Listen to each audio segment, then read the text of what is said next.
Excited to be talking to you today about bringing more kids back on campus pretty soon. So I'm going to ask all of our panelists to say a quick hello so people can come off mute, introduce themselves so that you all know who is here and talking with you today. I'll go ahead and start. Aaron Miller, co-principal. It's great to see some people on here that are familiar faces and some that are new. So we're excited to be moving to the next phase of our transition.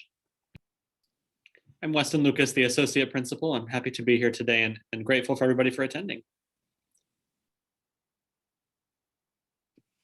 I'm Drew Klein, one of the counselors at Islander Middle School, and I work with families whose last names are A through G. I'm Janet Goldstein. I'm also one of the counselors, and I work with students' last names H through O. I'm Dana Dash, another one of the counselors, and I work with students and families' last names P through Z.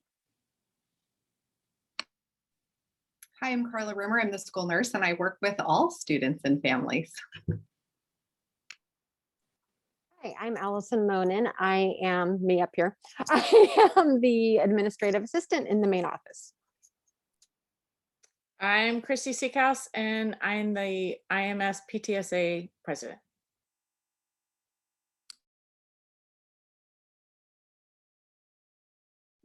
Okay, was that everybody? All right, sorry. So I'm actually going to turn it over to Erin for just a second to kind of set us up and make sure that everybody knows what the purpose of our work here today is together. Well, I also want to let everyone know that we are recording today's session. So if you know of some friends or folks that weren't able to attend today, please know that this is recorded. We will get it up on our website and it'll go out with a link on our Monday communications that Erin and Allison do every Monday. So while I start to get the presentation up and share my screen, I'm going to have Erin kind of give an overview of what we're talking about today. Sure. Thank you, Mary Jo. And I want to give a special note to a couple of our parents that have been working with us on our Learning Forward team. We've had a Learning Forward team that's been meeting for almost a year now, trying to figure out how this whole situation has been working. So thank you to the parents, Gwen Loosemore, Don Dunn, and Pam Hinnon, who've been working with us all along the way. And thank you to our staff, who is obviously an integral part in bringing back our students. One of the things we wanted to share with you is that this is our best thinking as of right now, as of March 5th. We know that when sixth graders come back on the 15th, which we're very excited for, we're going to have a learning curve. And there's going to be some things that we think we have really planned out that we're going to need to adjust on the fly. And hopefully by the time we get our 7th and 8th graders in on the 29th, we will have even better systems in place than we think. So once again, this is our best thinking. And we think we have a good plan to bring kids back. We think safety is a paramount concern, and we'll be talking about that today, as well as some of the logistics. We do have an hour, and so we have a lot to get through. So we'll go ahead and get started. Can I get a thumbs up from you guys? Are you able to see the screen share? Okay, perfect. You know, just little pieces of technology that we're all learning. So we will be taking turns going through each of the slides as well. So really appreciative of everybody's support. So Erin, you get slide 1. Sure. So just wanted to share with families some of the considerations that we've had taken into account as we move toward this next model of bringing kids back in this hybrid situation. So just some of the things we call banks of the river that we had to use to develop our schedule and develop our processes. It's been asked to have a concurrent teaching model. So some kids in class and some kids zooming in or streaming into a class at the same time. That's what we mean by concurrent. Students on campus for a significant amount of the week. That's something we took into consideration. We wanted to utilize our current staffing. There's not an additional set of bodies we're able to bring in to make this work. Alignment with his other levels as much as possible. And that we had some challenges with along the way, and we'll talk about that as well. Transportation needs.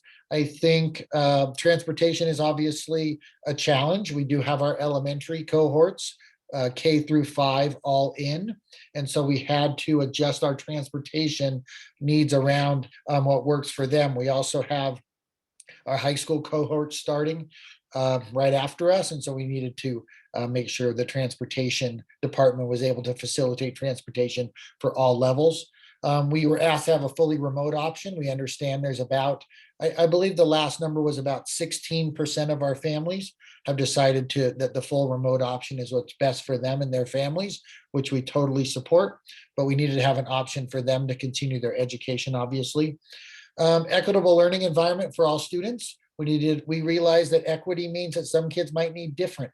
And so making sure we took that in consideration. And then obviously we needed to follow all the health and safety protocols given by the Department of Health. And that'll be part of our presentation today, is talking about some of those protocols. So lots of things we had to consider and take into account as we were developing this schedule and these practices as we're starting to on March 15th.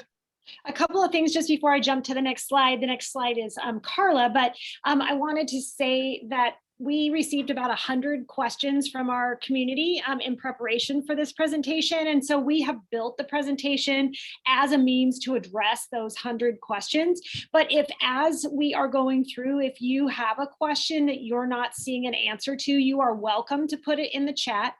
Christy Seekhouse is kind of our MC for questions. And so she'll gather those questions. And if we don't have time to answer them during this session, we will make sure that we get out a question and answer document to everybody. But if there's time, Christy will pull those together and we'll have some, hopefully some time at the end of this session. So just wanted to make sure you knew about that.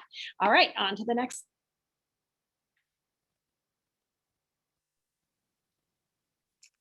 Hi, everybody. It's nice to see you. Thanks for joining us today. And I'm here just to highlight, again, the things that we will be doing on campus to make sure that our community is safe for our students and staff.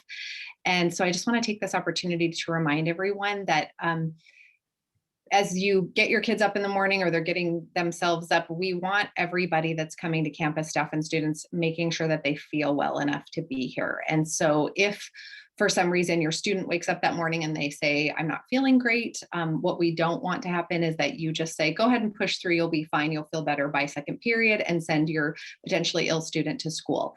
That is why we have Zoom options available for families. If your student is unwell, but well enough to maybe attend school, you can Zoom in for the day if you're not feeling well. And we're just wanting to really drive home the message that school is a place of wellness this year. We do have spaces in place where students could go if they're not feeling well, as well as a wellness only health room, but we really don't want you bringing your sick kids to school.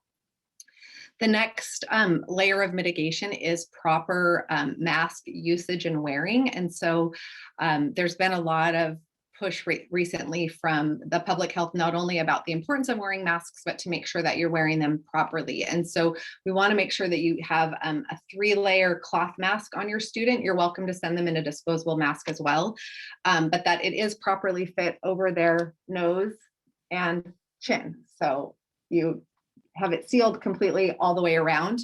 That's going to block the droplets as well, so that it's fitting properly. We don't want to see bandanas, we don't want to see buffs, and we don't want to see any cloth masks or disposable masks that have any inhalation valves on them as well. If your student comes to school in any of those things, we will be swapping their mask out to one of our cloth masks or disposable masks. We're going to continue on with social distancing. It's probably good to prepare your students. We recognize that many of you may have created pods outside of school where friends are getting together, perhaps not socially distanced or without masks. That is not going to be the case at school. We aren't going to, if a student tells us, oh, this person's in my pod, we can sit closer together. That's not how we're going to treat it at school. Kids are going to be kept 6 feet apart when they're eating, when they're in class, and to the best of our abilities as they move throughout the building. I think it goes without saying, can make sure your students know how to wash their hands properly. There's plenty of videos on the internet for you to show them if you think they're not doing it. The main thing is making sure they're soaping up and scrubbing for 20 seconds before rinsing. And we'll be encouraging that before they eat. after, of course, they go to the bathroom. And then hand sanitizer will also be available in the classrooms too, if needed throughout the day. I have been asked to also give some guidance around travel. Our district is following the DOH and public health guidance around travel. So if you are traveling outside of King County, it's recommended that you're supposed to quarantine potentially for up to 14 days. We're only requiring those quarantines for if you're traveling to any of the countries that are currently on the DOH and CDC list for countries where a variant is the dominant COVID variant. So I think, I don't know them all off the top of my head, but that would be most of Europe, I think Brazil, South America, no, South Africa. I think, I don't know if I'm forgetting another one, but if you have any questions about where you're traveling, you can obviously call your school nurse to get more information about that. So if you have other questions outside of this overview, feel free to pop them in the chat as well.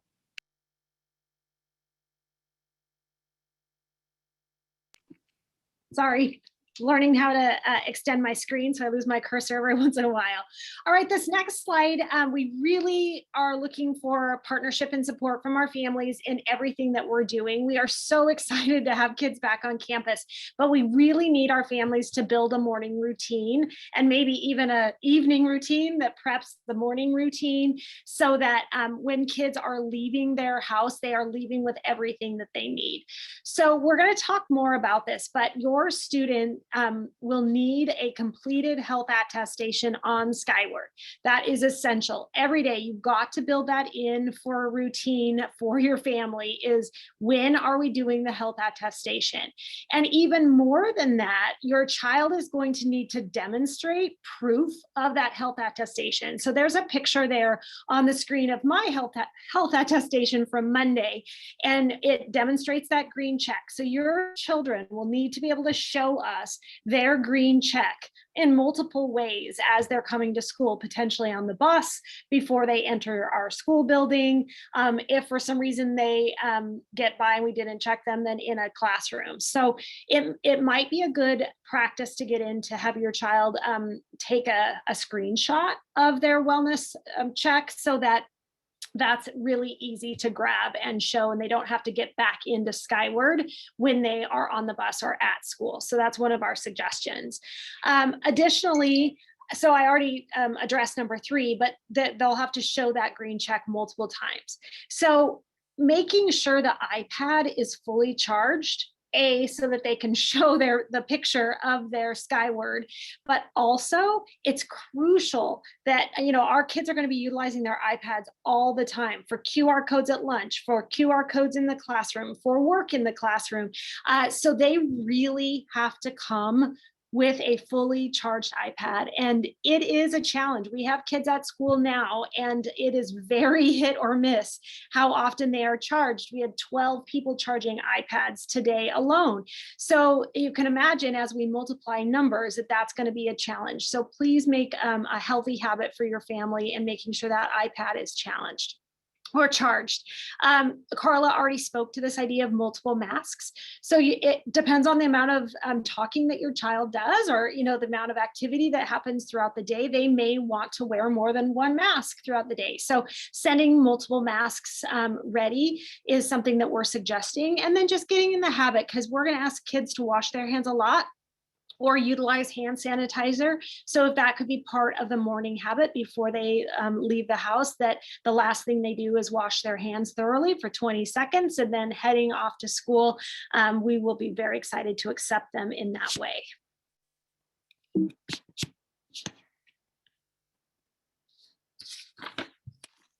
Carla, this is back to you. Hey, Mary Jo. Yes. Just real quick, because there are a number of questions coming in about the health attestation. Okay. Are the parents doing it on the student's iPad? Are the students doing it themselves? I can ask that one, answer that one. So for kids 6th grade through 12th grade, they are been given the ability to do their own attestation.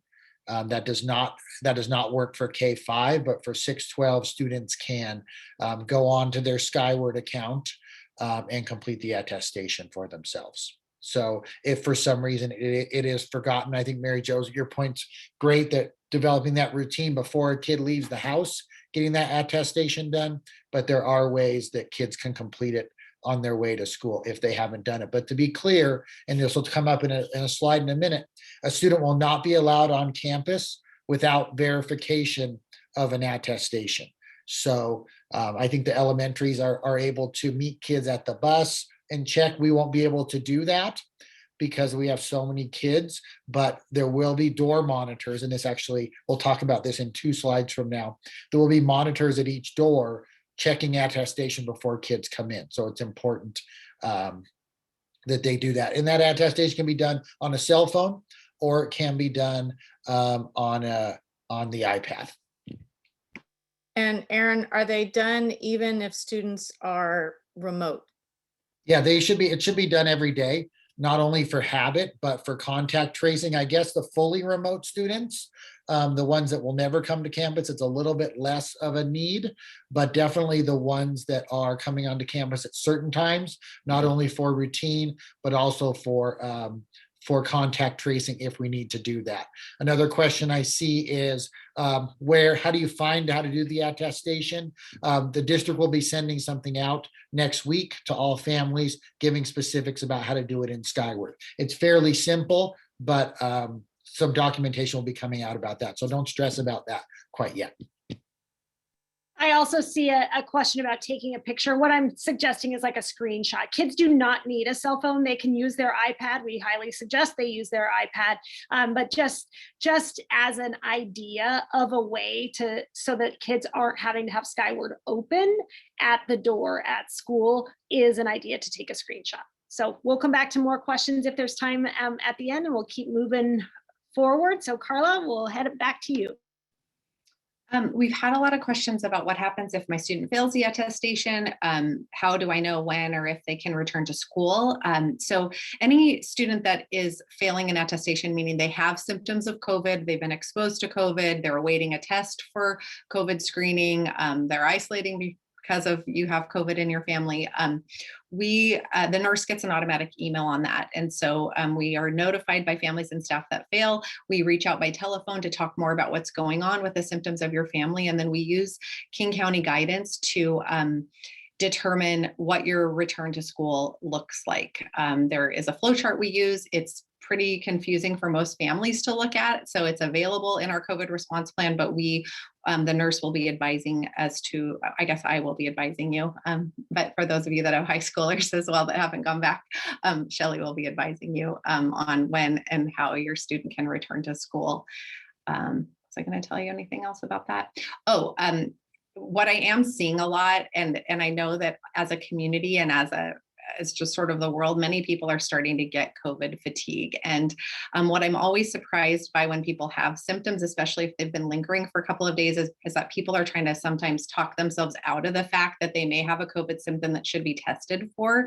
And at the end of the day, if you have a COVID symptom, there's no way really, unless you have a pre-existing condition, to know if what you're experiencing is COVID or not without a COVID test. So we often will be referring out for that if based on guidance from King County.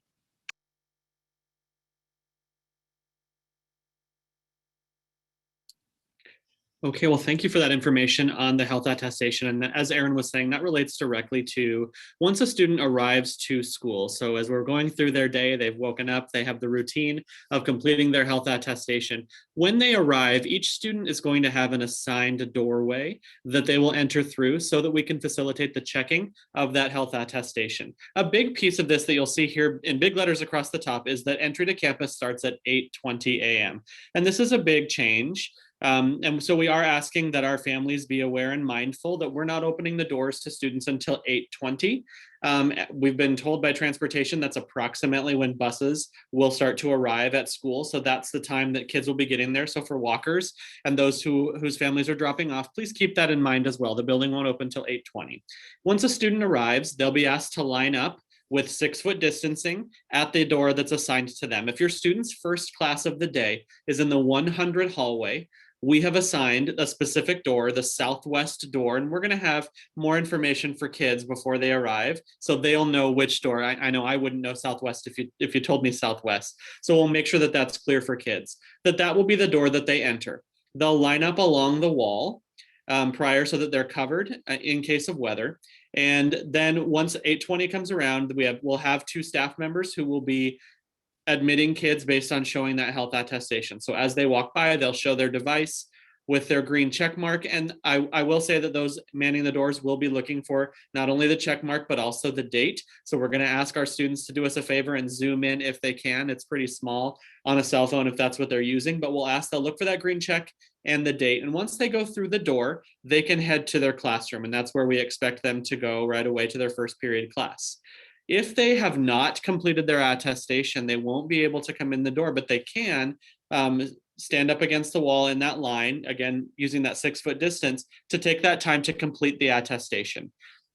In the next week, we're going to do a lot of education with our students around Skyward, around how to complete the attestation. We're going to partner with our teachers to practice that. So if your student maybe doesn't know how to access Skyward at this point, that's something that we're going to continue to work on and build that skill. In case they have not done their attestation, again, we're hoping it's done at home and that it becomes routine. But sometimes there's going to be instances where the student might need to complete it outside and before entry. So we're going to work with kids to help to promote how to do that. The same thing will happen in the 200 hallway. If their class is in the 200s, it's going to be the northeast door. We will make sure that kids have a map that indicates which door they go into and the wall along which they will line up before entering. And this goes in accordance with our one-way hallways, which I know Mary Jo is going to talk about in just a few minutes. So if your student's first class is in the 200 wing, when they get to school, that's the line that they'll go to get into the building. 300 as well will have a door it's the main door of the 300 building. That's where they'll enter. And the intent of this is to really make sure that students are going into the building closest to where their class is, but also to divide so that we can get students quickly into the building and onto class. And then in the main building, it will be the main entrance where the office is. That's where students will come in to show their attestation. And at each entrance, there'll be a line for students to move quickly through to show their attestation, or a place where they can stand to complete it if that needs to happen.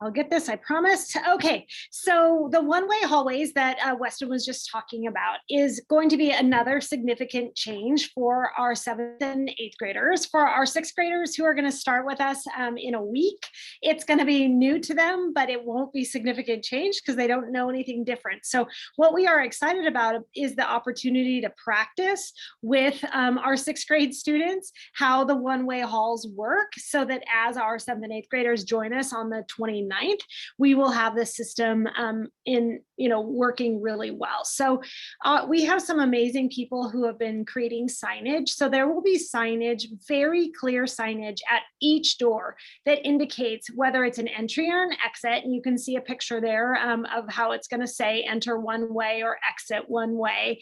And then there will be signage in all of the halls that indicate which one-way direction is that hall going. And there'll also be signage on the ground, both on cement corridors and carpet corridors, that help kids know how to move in between classes. So that's going to be just something that we're all going to have to get used to.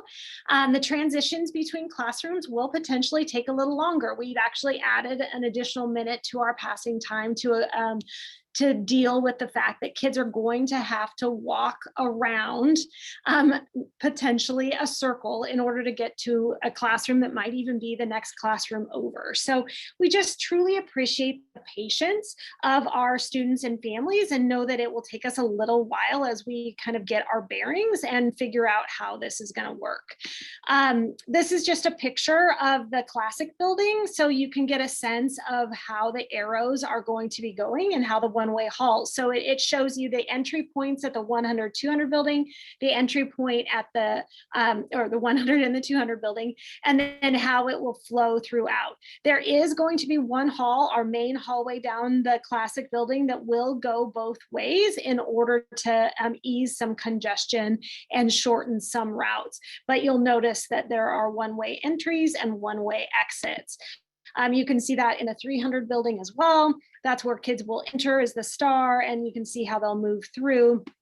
And then it's much harder to see on this picture, I recognize, but we have one-way halls in the new building as well.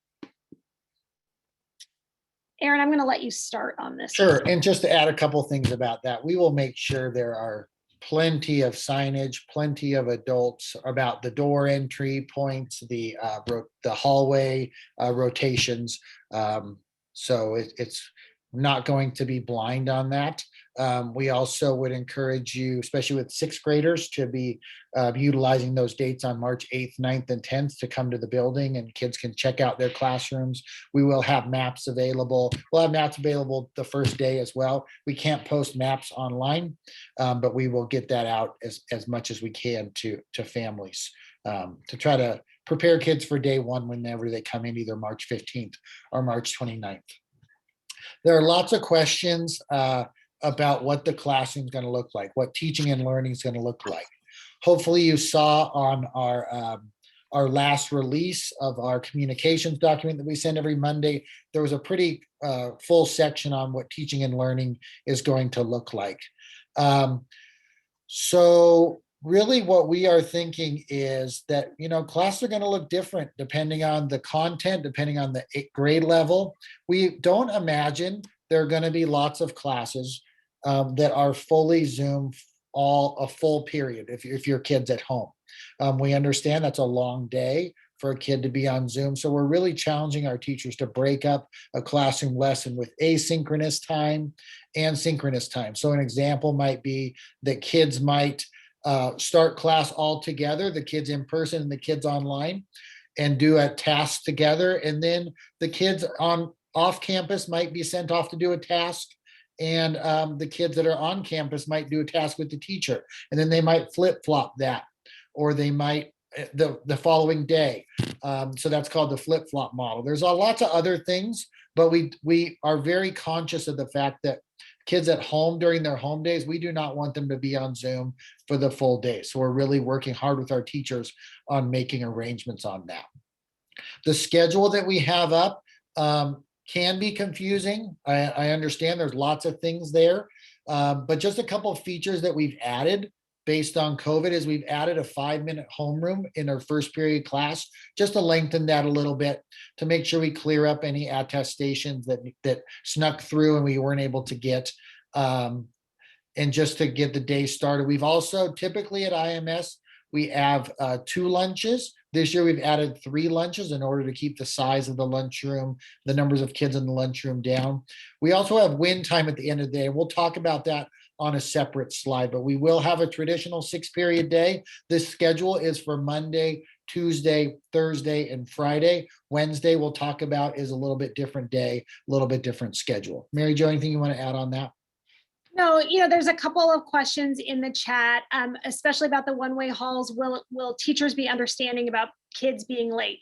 Definitely, especially as we get started. We are all here to support our kids. We are so excited to have them back, and we are all understanding and recognize that we are all going to be in a learning mode, teachers and students alike. So please know there's going to be a lot of opportunities for failure and a lot of opportunities for us to learn from those failures, both as kids and as adults in the classroom.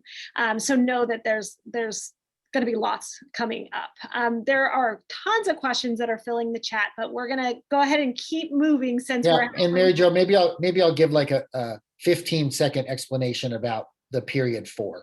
And just to be quick, and we'll send out more communication about this. 4th period, some kids that are in lunch X, they will go to lunch right after 3rd period. 4th period is a little bit screwy. Kids will go to their 4th period. 6th graders are in lunch Y. So 6th graders will go to 4th period for half the time from 11:20 to 11:45, go to lunch, and then go back to fourth period for the second half of fourth period. So their fourth period is actually a little bit before lunch and a little bit after. So we'll send out more info, but hopefully that might clear it up a little bit. Okay, well, we're going to keep moving along. Know that if your questions don't get answered today, we will come back and make sure you get that information. Just some information about cleaning expectations.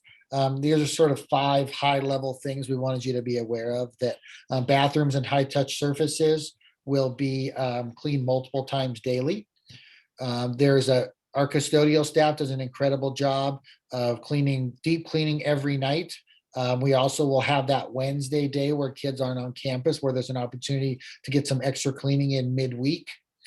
Doors and windows will be open to promote airflow. We do have a couple classrooms that do not have exterior windows, so we're looking at putting air purifiers in those rooms to support that. Our building HVAC system is pumping in as much outside air as possible. It's not recycling air like it typically does. Sometimes it can get a little bit chilly. I've noticed in the last couple of days I've been in school, but that's just showing that all of the air from the outside is coming in. And then we know that with those people in music classes, there are specific health and safety guidelines that are required that we're working with our music staff on, such as instrument bags, specific masks, things like that. So that's some things we're working on as well with our music team, but cleaning and safety is our #1 importance. And so those are things that we will be focusing on as we move forward. So for lunches, hopefully this will give a little bit more clarity as to what lunch your students will be going to. Like Erin said, there will be 3 lunches, and we're calling them X, Y, and Z so as not to be confused with cohort A, B, and C. Lunch X is a blend of 7th and 8th graders. It's 11:15 to 11:45. Lunch Y will be only 6th graders, 11:45 to 12:15. Lunch Z, a blend of 7th and 8th graders, is 12:15 to 12:45. And I've been asked by a few parents why 7th and 8th graders are blended. And some of the reason, the big reason is because our electives in 7th and 8th grade are blended classes. And so those lunches needed to be blended. And for students trying to figure out which lunch they're going to be going to, you'll look at your schedule and you'll want to pull up your 3rd trimester schedule in Skyward, because when you come back as a 7th and 8th grader, we will be in 3rd trimester, and you'll look at period 4 and you will see what class you have that period. And so if you have language arts, social studies, lab, or an elective, with the exception of music, you will be going to that first lunch, lunch X. And if you're a 7th, 8th grader with 4th period math, science, or a music elective, you will go to the last lunch, lunch Z. During the 2-week transition period between the 15th and 29th of March, all 7th graders will go to lunch X. And then just a note, IMS is a closed campus, so students cannot walk home during lunch unless they have a parent who's checked them out. So if parents want to pick up their kids at lunch, they'll need to go through the checkout process to do that.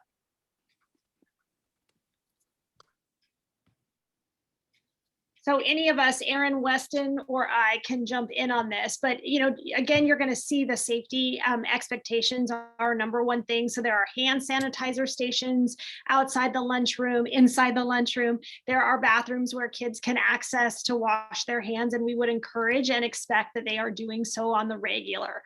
We expect that students will keep their masks on in the lunchroom, except for when they are eating. And we'll talk a little bit more about that process in a little bit, and that they will remain 6 feet apart. We will be following on Monday with an entire slide deck that really dives into all the health and safety procedures that we are implementing here at IMS, that talks specifically about the QR code process, that gives you videos and all kinds of depth. So know that there's more coming your way, a lot more, as we continue to prepare for student return. I think just at a high level, a lot of people are asking, why are we having lunches at the middle and at the high school? we feel 100% confident that we are able to provide an atmosphere for lunches where kids are safe.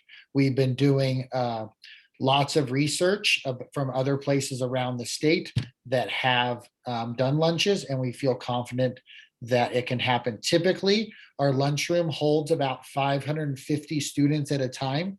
The maximum that we will be having in our lunchroom at one time is around 150 kids. So the capacity is significantly reduced.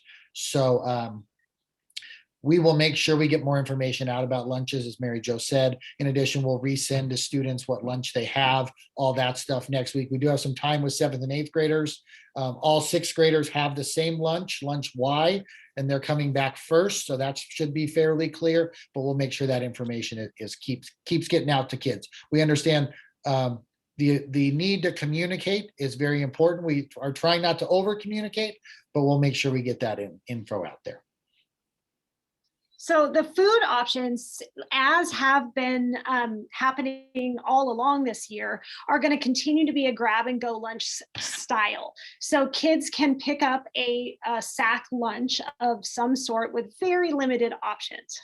So it will look different than it has in the past, but they can pick up a lunch or they can bring a lunch. So those are their two choices. And then what they will do, we will not have any tables in our lunchroom. It will be a chairs only space, and all of the chairs are spaced 6 feet apart. So kids will come in, they'll have their backpack, potentially they'll have a lunch bag, potentially they'll have an instrument, whatever it is that they're carrying. And because there are no tables and there are only 158 max kids in a space that holds over 500, nearly 600 kids, there's lots of room. So they'll be able to come in, choose a space, set all of their stuff around the space where they want to sit. There are QR codes that are going to be affixed to the floor by the chairs. They're going to set all their stuff down. They're going to get out either a phone or their iPad. They're going to click into their QR code, and there will be a video in the slide deck that we send out to you on Monday that shows you all pictures about how to do this, that shows you all videos about how to do this. So know that there's more information coming. And so the kids will click that QR code, hit submit, and then go and grab and go their lunch or pull out their lunch, sit down, and when they're ready to eat, then they'll take their mask down. They'll eat their lunch. When they're done with their lunch, they'll put their mask on, clean up all of their stuff. If they want to leave their backpack and lunch bag near their chair and go outside, that's completely fine. Weston, do you want to take it from here? Yeah, so once they're done, we have a variety of activities. The idea being that they really can go outside. So we're going to have ping pong available to students, which is a fun activity that naturally keeps people apart. And then we'll have all those activities outside: basketball, the track, and the field for students. The expectation is that they're still wearing their mask outside, but they have that opportunity to be out there in the fresh air once they've cleaned up. And then once the end of the lunch happens, they will go back, they'll return and get their belongings, and they would then use the one-way hallway to move on to their next class. I did see a question in the chat about technology, and so this will be a first for IMS. Students will be allowed to bring their technology to the lunchroom with them, just because they'll have all of their belongings. So that's an option for something that they can do at lunchtime as well.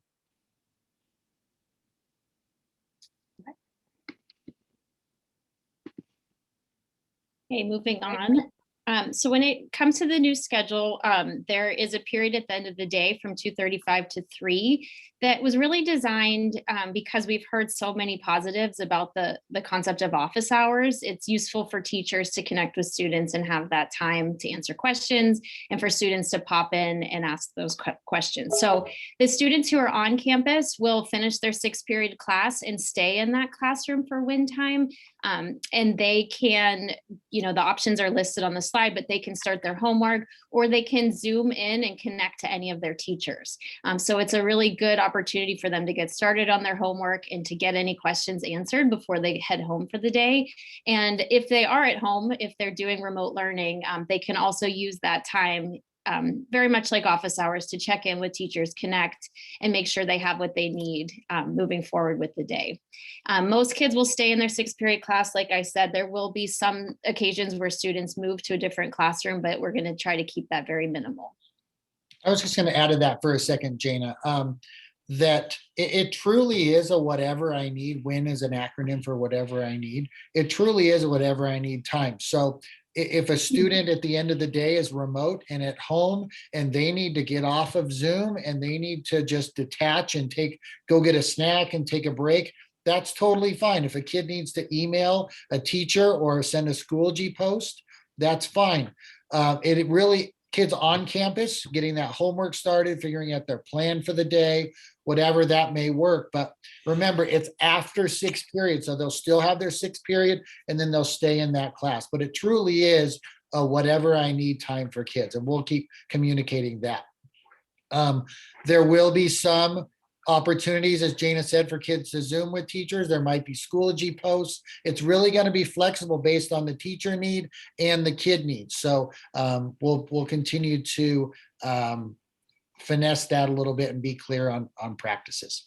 And I also wanted to add, I've had families already ask me, I have, for example, I have a student who has piano lessons scheduled at 2:30 right now in this remote setting, and they're asking if they can continue. If your child's at home and they know that you already have a different commitment for learning, there's no requirement for home learners during that time to have to log in somewhere.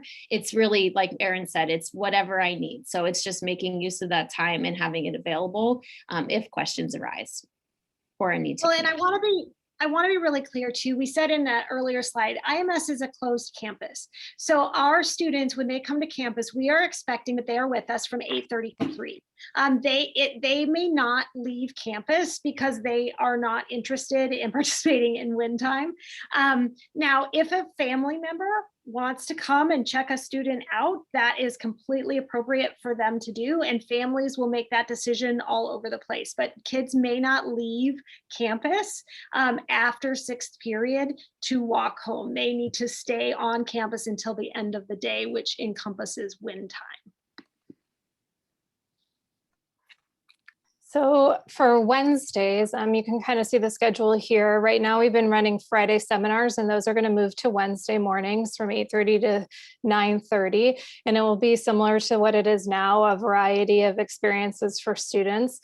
So I would encourage them to log in and get to experience what is being offered during those seminar times. And then there'll be kind of 3 separate office hours divided up throughout the day. 9:30 to 10:30 is kind of more specifically for our students who are 100% at home streaming in, so that they have time to connect with teachers. Then the office hours from 10:30 to 11:45 is going to be more for language arts and social studies or language arts based electives, music and art, health and fitness. And that includes technology and world languages for our 7th and 8th graders. Then there's a break for lunch. And then the last set of office hours is more geared at the math, science, and science-based electives and special education. So an example of a science-based elective would be like marine biology. And then as a counseling team, we have been running a lot of groups throughout the school year, and we're really looking at how to integrate those into Wednesdays. So we really hope to continue to be able to offer lots of groups. I know that our Sources of Strength group, as an example, was planning on running for our 7th grade science classes, mental health awareness. And so they're looking at utilizing the Friday seminar time for that. And then all 3 of us throughout this entire time, almost all of our afternoon has been spent meeting with students one-on-one. And so this is another day that we hope to be able to continue those meetings. Sorry, I'm trying to get my cursor back. There we go. All right, let's. All right, at the end of the day, once 3 o'clock hits, we do expect that our students are leaving campus, whether that's on the bus, whether that's through parent pickup or walking and riding bikes. They do need to leave campus. And once they're gone, as much as we love having students here, they can't return. And that stems from a time when we had an activity bus. And so that probably won't be an issue, but I think it's important to point out that students shouldn't be walking to Starbucks and then coming back to school. That's not the idea. We do expect once they're dismissed to the buses that they're maintaining, and we'll be supporting them in maintaining that 6-foot distancing. They need to have their masks on, that they're not grouping together. standing in groups, in small groups closely together. And then for students who are going to participate in after-school activities, and we do anticipate having a limited amount of after-school activities available for kids, there's more information that'll be coming out next week about that. So look for that information as we get closer. Okay, well, you probably, hopefully already know this, but the groupings for the cohorts are as follows. So Group A is our students with the last names A through LE. And Group A will be coming to school on Mondays and Thursdays.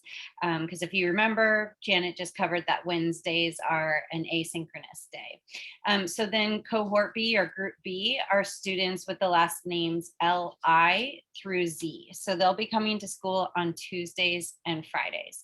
And then we have a Group C, which will be streaming in every day.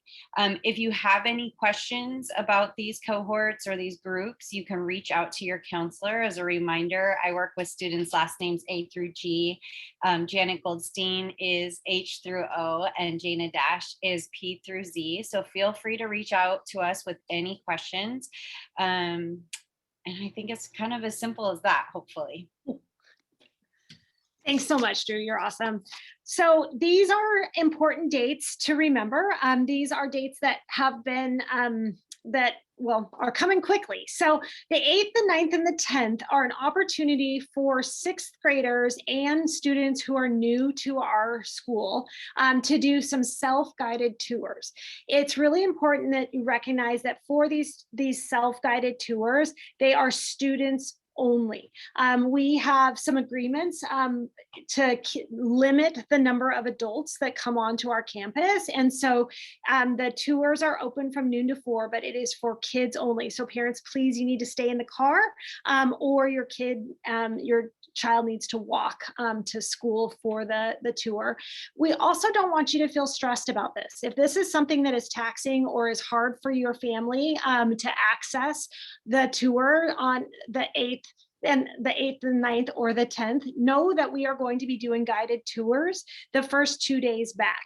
So I'm skipping, I know, a line there, but on the 15th, when 6th grade Group A is in school, they will have a guided tour, probably more than one, but at least one guided tour from their teacher, making sure that they understand and feel comfortable with campus. And then on the 16th, Group B will receive that same guided tour. So 6th grade students will have that, even if they're not able to come up and check out the school beforehand.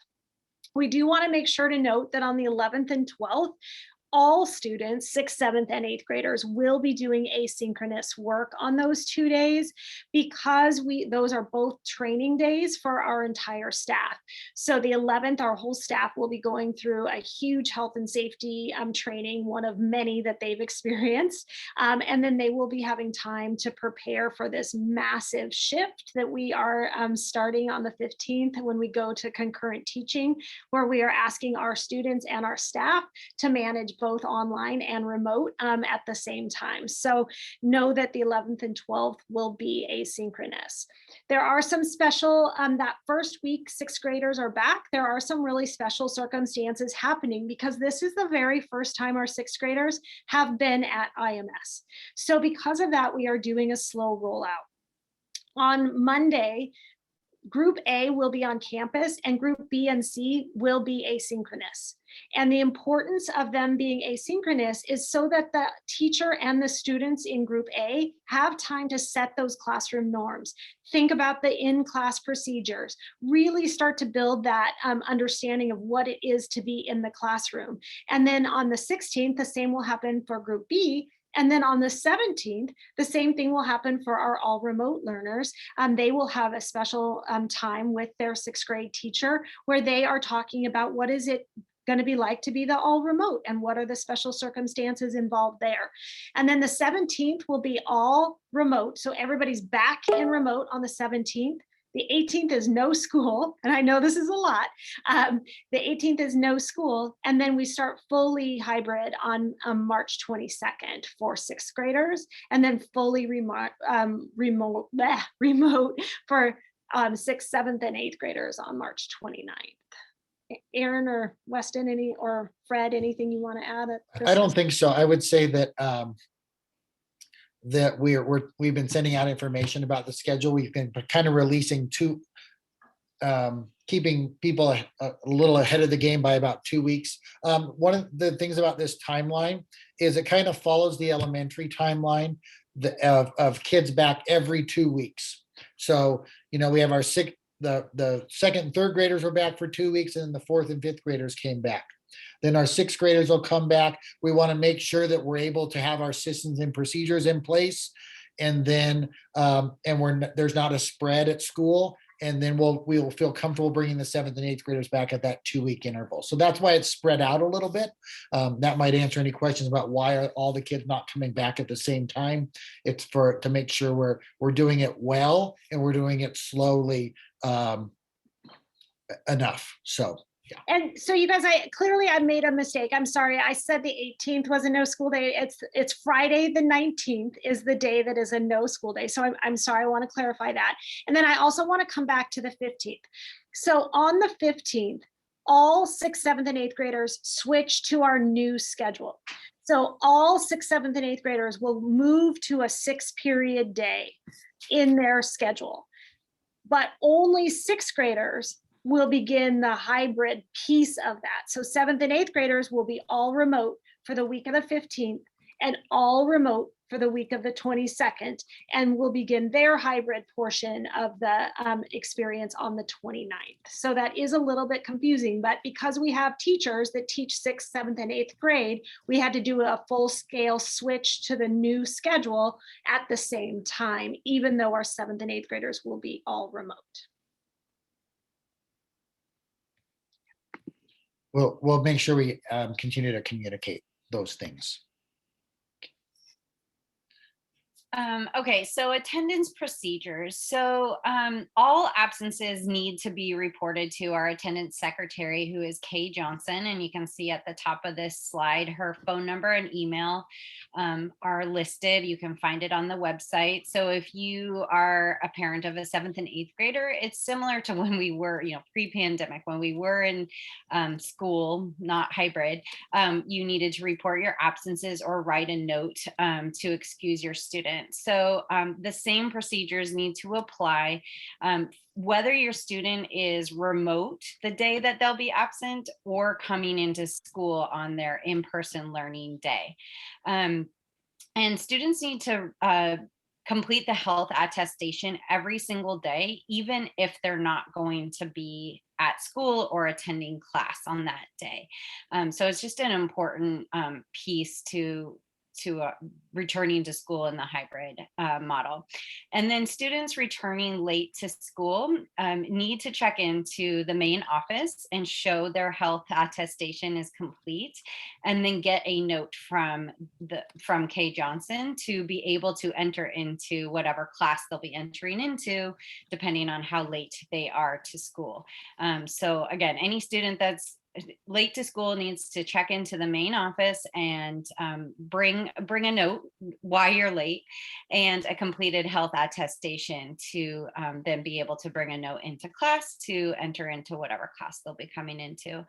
And then we just request that you communicate your absences, or if you have plans to be absent, communicate those clearly. You can communicate those to the teachers so that they can plan, especially in this hybrid model. They may be making plans for different groupings or ways to Zoom together. And so it's just really important for the teachers to know if you have a planned absence coming up.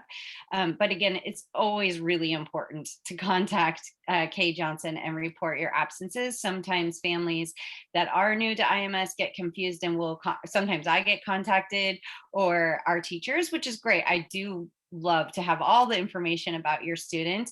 But in order for it to be tracked in Skyward, you do need to contact Kay Johnson. So letting teachers know is fantastic, but make sure that you're connecting with our school secretary or our attendance secretary.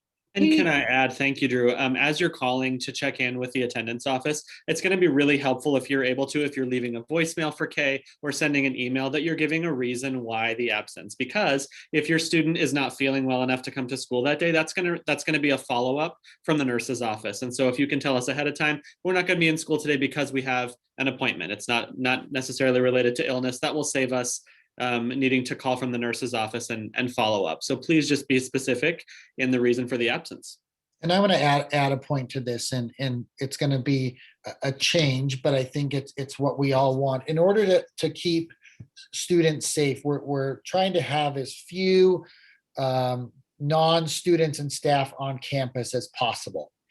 And I think that's important for parents, because sometimes we as parents, and being a parent myself, I can say this, sometimes we like to kind of save our kids from forgetting things. For example, my son forgot his instrument, so I need to bring it to school, or my daughter forgot their iPad. We're really asking for a little bit of tough love with our kids. And if your students forget something one day, they might just need to go without it. So we're trying not to get families to come drop stuff off at school for kids, just because we want as few people on campus as possible to try to keep people safe. Obviously, with medication or something like that, if you need to see the nurse, that's fine. Or if you have an appointment with a staff member, totally fine. But we just want to try to keep parents as much as possible on a limited basis from coming to campus. So just something to keep into consideration. Thank you.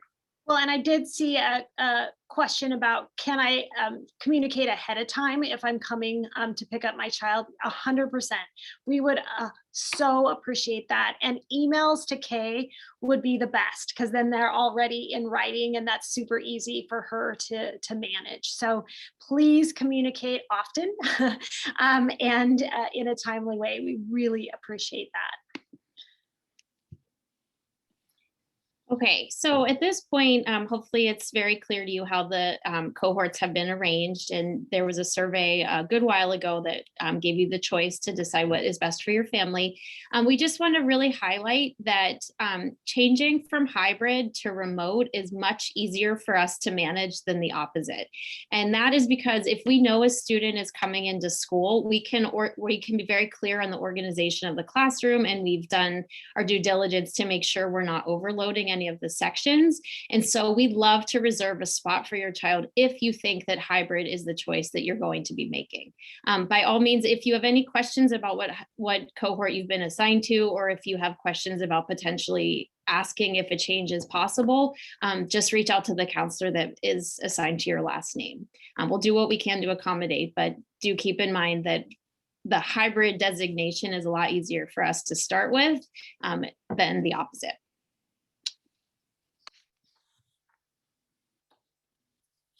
So this is my slide.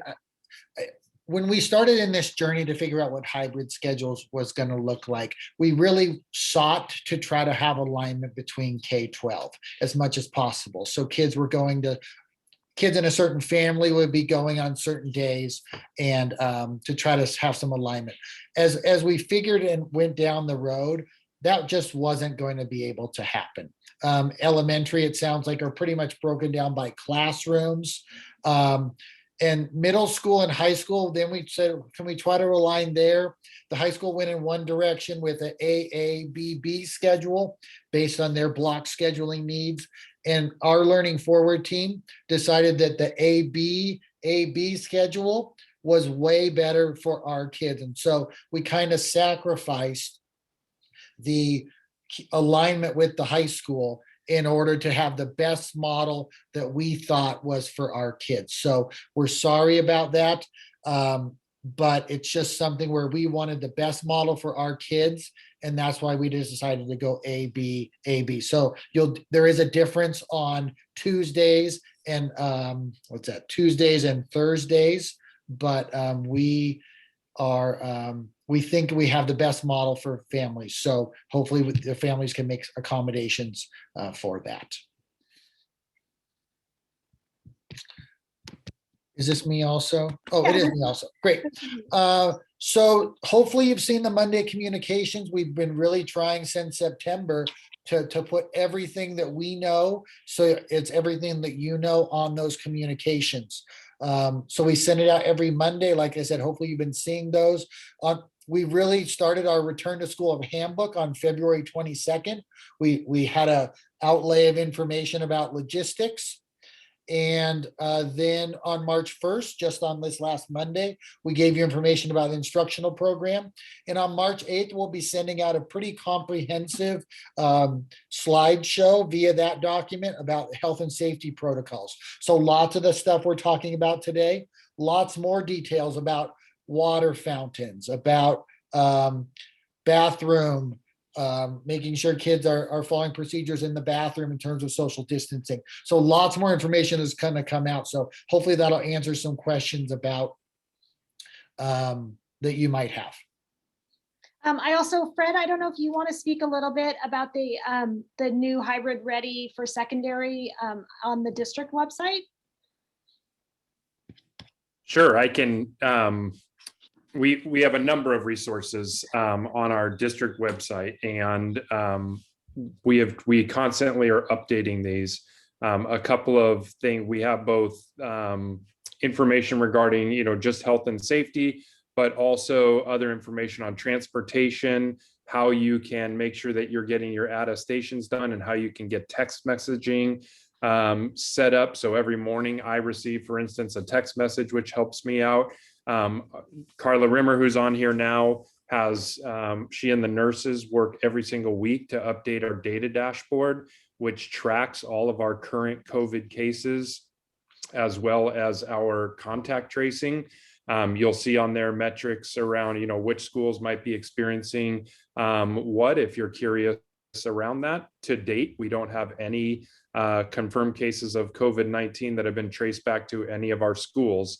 And that goes all the way back to the beginning of the school year. So there's lots of great information there for you, and certainly welcome you to reach out to any of us in the district office and or the school nurses for more information. And Fred, if you would just keep on keeping on and you got it. Slide, that'd be great. Yes. So one thing that is new for us as a school district this year is we're actually going to be transporting students at the high school level, middle school level, and elementary.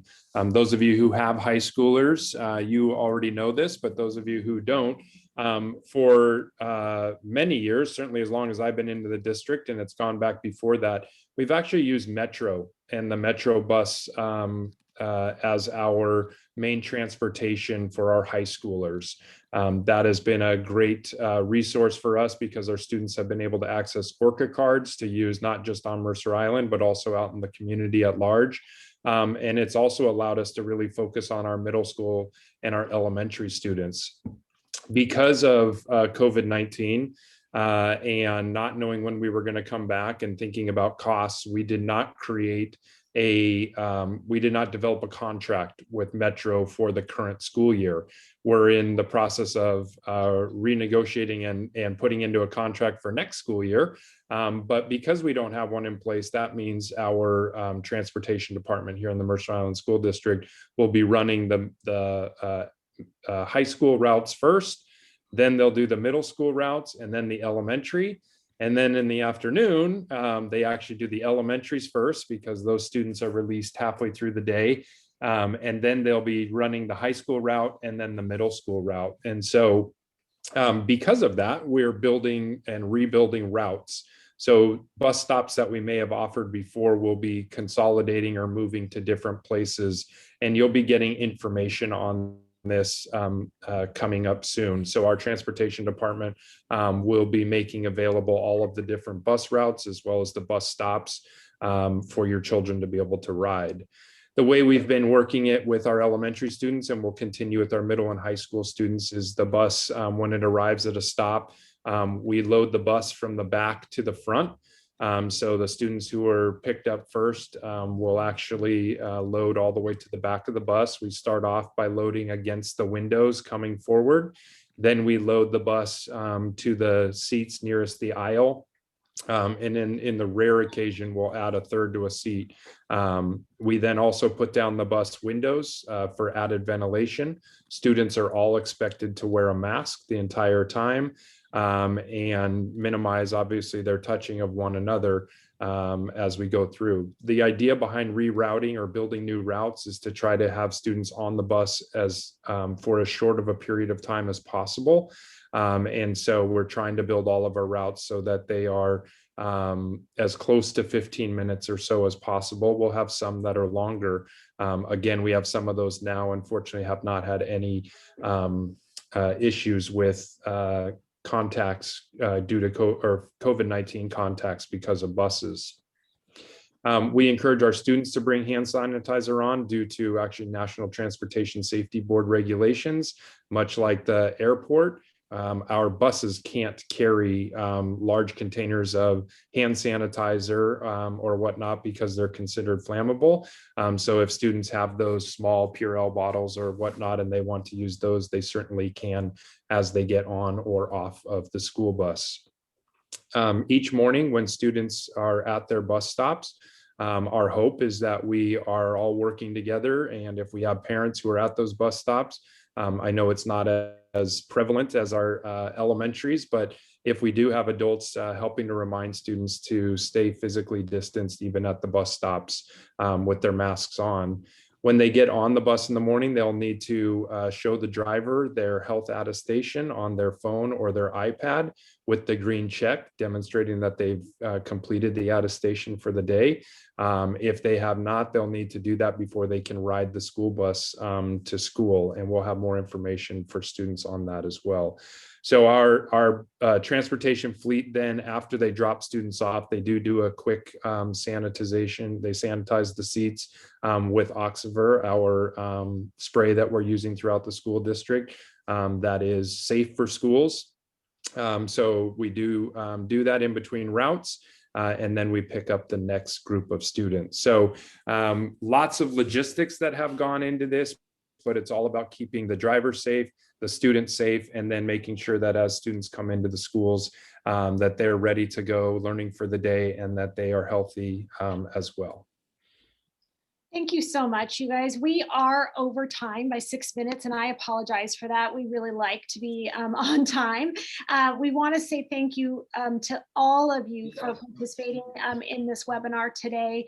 We recognize that not all of your questions were addressed, and remember that we will print the chat. We will generate all of those questions and make sure that in our ongoing communications that we are answering them to the very best of our ability. But also, I want to remind everybody to take a deep breath and recognize that we are going to do this well. And I had the opportunity today to spend some time at West Mercer Elementary, and it was such a joy to be there, to be with kids, to see how amazingly well our little kids are handling all of these expectations and managing this. And I was in classrooms watching teachers teach in this hybrid concurrent model and rocking it, and kids happy and excited both in remote and in person. And it's going to be interesting, sometimes challenging, sometimes really, really hard.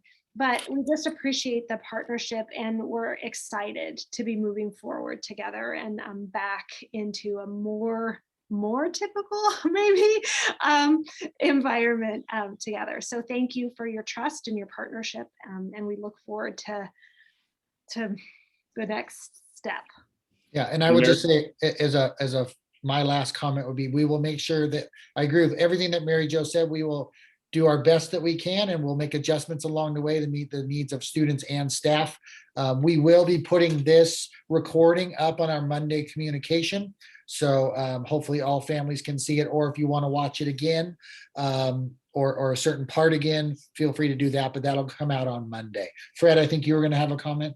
Yep, and I don't mean to I don't want to have the last comment because it really should be all of you, except I'd be remiss not to thank the three of you as principals for your incredible leadership, going all the way back to last March. The counseling staff, the teaching staff, Carla Rimmer, our nurse there, our custodians, our para-educators, and everyone else. But I know from a leadership perspective, it's been an absolute challenge since the beginning.